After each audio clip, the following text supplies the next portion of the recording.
آپ نے یہ پوچھا کہ اتحاد اہل سنت کیسے ممکن ہے، یہ تو کوئی ایسا سوال نہیں کہ جس کے لیے کوئی لمبی چوڑی داستان سنائی جائے یا لمبا چوڑا بیان کیا جائے.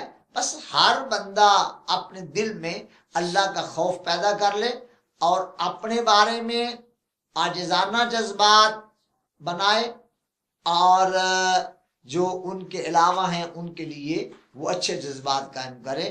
لوگوں سے حسد، بغض اور اس کے علاوہ جو بھی عناد، عداوت وغیرہ کے جذبات ہیں ان کو ختم کرے.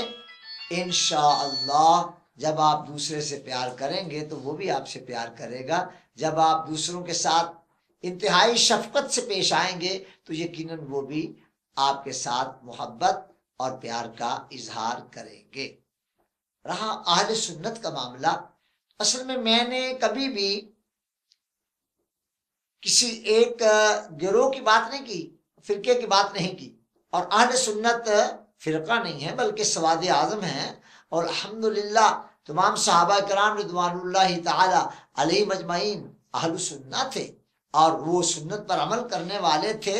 لہذا اتحاد اہل سنت کے لیے لازم یہ ہے کہ ہم اللہ کے قرآن کو پڑھیں، اللہ کے قرآن کو سیکھیں، اللہ کے پیارے رسول صلی اللہ تعالیٰ علیہ وآلہ وسلم کی سنت کو سیکھیں، سنت کو جانیں، اس کا مطلب اور مفہوم جانیں، اور ہم بجائے اس کے کہ دوسروں کے منفی پہلو تلاش کر کر کے انہیں بیان کریں اور یہ کہیں فلاں میں یہ نقص ہے، فلاں میں یہ نقص ہے، فلاں میں یہ نقص ہے، اس طرح اتحاد نہیں ہوا کرتے.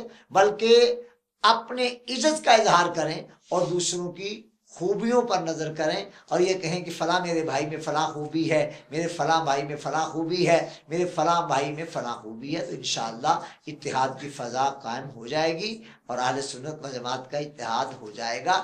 اس کی بجائے اگر یوں کہا جائے کہ اتحاد امت کیسے ممکن ہے تو یہ زیادہ اچھا ہو. لہذا ہمیں چاہیے کہ ہم اتحاد امت کے لیے کام کریں، ساری امت کو ایک پلیٹ فارم پہ جمع کریں اور ان کو پھر اس کام پر لگا دیں جو کام اللہ نے اور اللہ کے رسول نے ان کے ذمہ لگایا. قرآن مجید میں اللہ تعالیٰ فرماتا ہے کہ ان هذه امتکم امۃ واحدہ، یہ امت تو ایک امت ہے. لہذا ہمیں چاہیے کہ ہم امت کی وحدت کے لیے کام کریں اور امت کی وحدت کے لیے کام کرنے کے لیے اور ساتھیوں کو تیار کریں.